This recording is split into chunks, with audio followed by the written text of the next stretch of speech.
भैजोई महाविद्यालय भैजोई के YouTube channel पर मैं सैमडी चंद आपका एजुकेशन की क्लास में हार्दिक स्वागत करता हूं। यह class BA third year paper second measurement and evaluation in education subject की है। इसमें हमारी फर्स्ट यूनिट चल रही थी। फर्स्ट यूनिट में हम कैरेक्टरिस्टिक्स ऑफ गुड टेस्ट की बात कर रहे थे और इसके अंदर हमने रिलायबिलिटी हमने पढ़ा दिया था, समझा दिया था आपको। आज हम बात करेंगे वैधता की, वैलिडिटी की। आज हम बात करेंगे विस्तार पूर्वक कि वैधता होती क्या है, वैधता के परिभाषाएं क्या हैं, इसका स्वरूप कैसा है, इसकी प्रकार के बारे में और गणना करने की विधियों के बारे में, और वैधता को क्या क्या चीज़ें प्रभावित कर देती हैं। ये सारी चीज़ें हम वैधता के अंदर सीखेंगे, वैधता टॉपिक के अंदर सीखेंगे। जैसे कि हम जानते हैं कि वैधता अपने आप में एक तकनीकी विशेषता है, तकनीकी कसौटी है, और किसी भी टेस्ट को तभी उत्तम या अच्छा परीक्षण कहा जा सकता है या अच्छा टेस्ट कहा जा सकता है जब उसके अंदर वैधता का गुण हो। किसी भी टेस्ट के लिए ये बहुत ज़रूरी है कि कम से कम उसके अंदर दो गुण तो हों, एक रिलायबिलिटी और दूसरा वैलिडिटी, विश्वसनीयता और वैधता। बिना वैधता के कोई भी परीक्षण को मान्य नहीं किया जा सकता और नहीं माना जा सकता, वो स्वीकार्य नहीं होता है।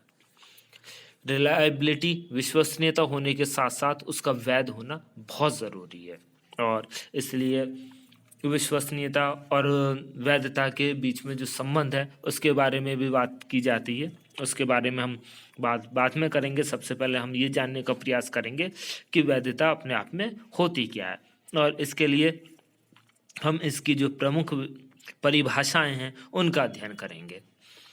मनोवैज्ञानिकों ने बहुत सी परिभाषाएं दी हैं, जिनमें से कुछ जो विशेष परिभाषाएं उनका वर्णन यहाँ पर दिया गया है, जिसमें गुलिकसेन ने कहा है किसी कसौटी के साथ परीक्षण का सहसंबंध ही वैधता है।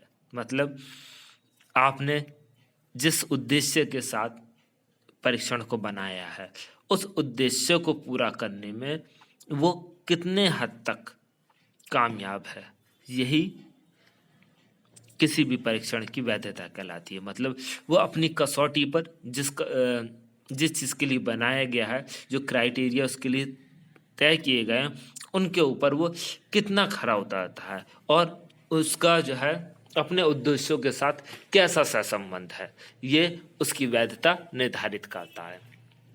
घिसेली के अनुसार वैधता की संभव परिभाषा ये है कि एक परीक्षण किस सीमा तक प्रस्तावित उद्देश्यों का मापन करता है। इनका भी कहना यही है कि एक परीक्षण जिस उद्देश्य के लिए बनाया गया है उन उद्देश्यों को वो किस हद तक, किस सीमा तक मापन करता है। अगर उन उद्देश्यों की पूर्ति जितना ज़्यादा करेगा उतना ही ज़्यादा वो टेस्ट वैध कहलाएगा। क्रॉनबेक कहते हैं कि किसी परीक्षण की वैधता उसकी वह सीमा है जिस सीमा तक वह वही मापता है जिसके लिए उसका निर्माण किया गया है। इस परिभाषा से बिल्कुल स्पष्ट हो जाता, सबसे आसान परिभाषा ये स्पष्ट रूप से कहती है कि परीक्षण की जो वैधता है वो क्या है, वह सीमा है जो क्या बताती है कि एक परीक्षण क्या वही मापता है जिसे मापने के लिए उसका निर्माण किया गया है। अगर हमने उपलब्धि परीक्षण बनाया है और उससे उपलब्धि का पता चले, व्यक्तित्व परीक्षण बनाया और वो व्यक्तित्व का जो है मूल्यांकन करके हमें दे, परीक्षण करके बताए और किस हद तक कर रहा है। अगर वो परीक्षण पूर्णतः अपने जब अंकन होता है तो उनके परिणामों से पता चलता है कि अगर वो परीक्षण बिल्कुल सही काम कर रहा है, मतलब पूरी तरीके से व्यक्तित्व का पता लगा रहा है या पूरी तरीके से बुद्धि लब्धि का सही तरीके से अंकन कर रहा है, तो हम कह सकते हैं कि वो परीक्षण उतना ही वैध है जितना हद तक वो किसी गुण का या विशेषता का या शील गुण का मूल्यांकन करके हमें बता रहा है। थॉर्नडाइक व हैगन कहते हैं कि कोई भी मापन विधि उस सीमा तक वैध है जिस सीमा तक उस कार्य के लिए किसी सफल मापन से सहसंबंधित है जिसके विषय में पूर्व कथित हेतु उसकी रचना की गई है। मतलब इसे एक उदाहरण के द्वारा समझ सकते हैं कि समझ लीजिए विनय और साइमन ने टेस्ट बना रखा है और उनका जो टेस्ट है वो सर्वमान्य है। पूरी दुनिया में उनके जो टेस्ट है उसकी मान्यता है और उसके ऊपर कोई प्रश्न चिन्ह नहीं उठाता। हम भी जो है बुद्धि लब्धि नापने का एक टेस्ट बनाते हैं और उनसे जो हमारे अंक प्राप्त होते हैं और विनय साइमन के परीक्षण के बाद जो अंक प्राप्त होते हैं उनके बीच में हम देखेंगे कि क्या वो दोनों आपस में संबंधित हैं या नहीं है। उन दोनों के बीच में उच्च सहसंबंध है तो हम कह सकते हैं कि हमारा टेस्ट भी जो है वैध है। और जितनी उच्च सीमा तक हमारा जो है टेस्ट से संबंधित होगा उतना ही हमारा टेस्ट ज़्यादा वैध कहलाएगा और जितनी कम निम्न अगर सहसंबंध उनके अंदर पाया जाएगा तो उस टेस्ट को हम वैध नहीं कह सकते। ये निम्न श्रेणी की उसके अंदर वैधता पाई जाएगी। स्टोडला व स्टोडल कहते हैं कि सामान्य रूप से वैधता विशिष्ट उद्देश्यों की प्राप्ति में परीक्षण की प्रभावपूर्णता की ओर संकेत करती है। मतलब इससे इनका कहने का मतलब यह है कि वैधता हमें यह बताती है कि कोई परीक्षण कितने प्रभावपूर्ण तरीके से उस उद्देश्य की पूर्ति या उस उद्देश्य की प्राप्ति कर पा रहा है जिसके लिए उसे बनाया गया है या नहीं। ठीक है। गैरेट के अनुसार किसी परीक्षण या किसी मापन उपकरण की वैधता इस बात पर निर्भर करती है कि किस शुद्धता से वह उस गुण का मापन करता है जिसके लिए उसे बनाया गया है। इन सारी परिभाषाओं से गिलफोर्ड भी यही कहते हैं कि व्यापक अर्थ में वैधता इस प्रश्न का उत्तर देने की चेष्टा करती है कि परीक्षण पर प्राप्त अंक जिस चीज का मापन करते हैं और वह क्या भविष्यवाणी करेंगे। मतलब इनका कहने का भी अर्थ यही है कि जब हम मापन करेंगे और उनसे जो अंक प्राप्त हो रहे हैं वो किस चीज का मापन कर रहे हैं। उपलब्धि का मापन करने के लिए परीक्षण बनाया है, क्या उपलब्धि के ही मापन कर रहे हैं और क्या हम उसके उसके अंकों के द्वारा उपलब्धि के बारे में भविष्यवाणी कर सकते हैं या नहीं कर सकते हैं।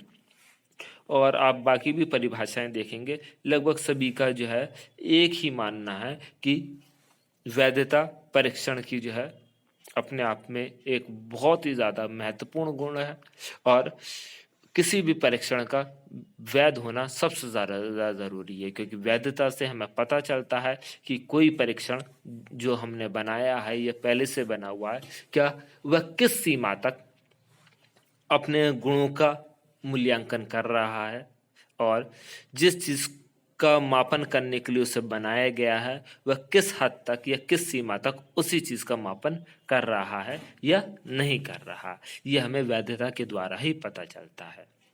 अब हम बात करेंगे वैधता और विश्वसनीयता की संबंध के बारे में क्योंकि जैसे कि मैंने आपको शुरुआत में ही बताया था कि कोई भी परीक्षण वैध और विश्वसनीय होना बहुत ज़रूरी है। कम से कम ये दो विशेषताएं तो उसके अंदर पाई ही जानी चाहिए। जैसा कि हम जानते हैं कि विश्वसनीयता से हमारा मतलब होता है एक परीक्षण का में आस्था रखने से कि हम उस पर कितना विश्वास करते हैं। और यह हमें कब पता चलता है जब हम किसी परीक्षण को एक छात्र पर या किसी छात्र समूह पर बार बार प्रशासित करें, बार बार उन छात्र छात्राओं की परीक्षा लें और हर बार हमें जो है समान अंक या हमारे जो अंक प्राप्त हों उनके अंदर स्थिरता प्राप्त हो तो हम कह सकते हैं कि वो परीक्षण विश्वसनीय है। और किसी भी परीक्षण की विश्वसनीयता प्राप्तांकों की स्थिरता पर निर्भर करती है। जितने ज़्यादा परीक्षण के प्राप्तांकों में स्थिरता होगी वो परीक्षण उतना ही ज़्यादा विश्वसनीय होगा। और वैध परीक्षण की ये खासियत होती है कि वो विश्वसनीय ज़रूर होता, आवश्यक रूप से होता। हर वैध परीक्षण विश्वसनीय ज़रूर होगा लेकिन ये ज़रूरी नहीं है कि हर विश्वसनीय परीक्षण वैध भी हो, लेकिन हर वैध परीक्षण विश्वसनीय आवश्यक रूप से होगा। अब वैध परीक्षण विश्वसनीय होता है, लेकिन हर विश्वसनीय परीक्षण वैध क्यों नहीं होता, अब हम इसकी बात करेंगे। विश्वसनीयता वैधता की गारंटी क्यों नहीं लेती, जबकि वैधता विश्वसनीयता की गारंटी लेती है। कारण यह है, इसे हम एक उदाहरण के द्वारा समझ सकते हैं। समझ लीजिए हमारे पास एक घड़ी है और हमने जाके उसमें समय चेक करा एक निश्चित समय पर, और देखा कि उसके अंदर 3:15 हो रहे थे। कल हमने जाके फिर देखा उसी निश्चित समय पर, और हमने देखा कि 3:15 हो रहे थे।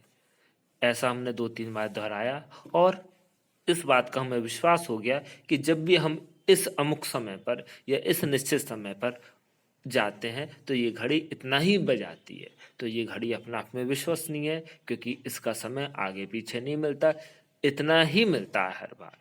और जब हमने उसे प्रमाणित घड़ी से मिलाया तो हम पाते हैं कि उसके अंदर 15 मिनट का अंतर है। मतलब प्रमाणित घड़ी तो 3 बजा रही है, लेकिन वो 3:15 बजा रही है। हर प्रमाणित घड़ी के अनुसार जब हम रोजाना 3 बजे जाकर चेक करते हैं तो उसके अंदर 3:15 ही मिलते हैं। तो इससे हमें क्या पता चलता है कि वो घड़ी विश्वसनीय तो है, लेकिन वैध नहीं है, क्योंकि वो हमें सही समय नहीं बता रही, प्रमाणित समय नहीं बता रही है। वो एक निश्चित समय हर बार हमें बताती है, इसलिए हम कह सकते हैं कि वो विश्वसनीय है, लेकिन वो वैधता का उसके अंदर गुण नहीं है, क्योंकि वो प्रमाणित समय हमें नहीं बता रही है। इसी प्रकार हम कह सकते हैं कि हर एक परीक्षण जो विश्वसनीय है वो वैध होगा, इसकी गारंटी नहीं है, लेकिन हर वैध परीक्षण विश्वसनीय होगा, ये हमेशा निश्चित है। फ्रीमैन लिखते हैं कि एक वैध परीक्षण की आवश्यक दशा यह है कि वह पर्याप्त मात्रा में विश्वसनीय होना चाहिए। यदि परीक्षण का विश्वसनीय गुणांक 0 है तो वह किसी भी कसौटी से संबंधित नहीं है। मतलब वो कहते हैं एक जो वैध परीक्षण है उसकी ये अनिवार्य दशा है कि वो उसका जो विश्वसनीयता गुणांक है वो हमेशा उच्च होगा। मतलब उसे विश्वसनीय उच्च पर्याप्त मात्रा में होना ही चाहिए। अगर ऐसा कोई परीक्षण है जिसका विश्वसनीयता गुणांक 0 है तो हम कह सकते हैं वो किसी भी कसौटी पर खरा नहीं उतर सकता। मनोवैज्ञानिक जब परीक्षणों का निर्माण करते हैं तो उनके उद्देश्यों को ध्यान में रखकर उनका निर्माण करते हैं, और ये प्रयास करते हैं कि ये पता लगाएं कि वह अपने उद्देश्यों को कहाँ तक पूरा कर रहे हैं। और जितना ज़्यादा कोई परीक्षण अपने उद्देश्य के बारे में जिस सीमा तक बताता है या जिस सीमा तक शुद्धता के साथ मापन करता है, वही उस परीक्षण की वैधता कहलाती है। इस प्रकार हमने जाना कि हर विश्वसनीय परीक्षण वैध नहीं हो सकता, लेकिन हर वैध परीक्षण अपने आप में विश्वसनीय होगा। ये इन दोनों का आपस में संबंध है। अब अगली वीडियो के अंदर हम वैधता के प्रकार का अध्ययन करेंगे। आज के लिए इतना ही। धन्यवाद।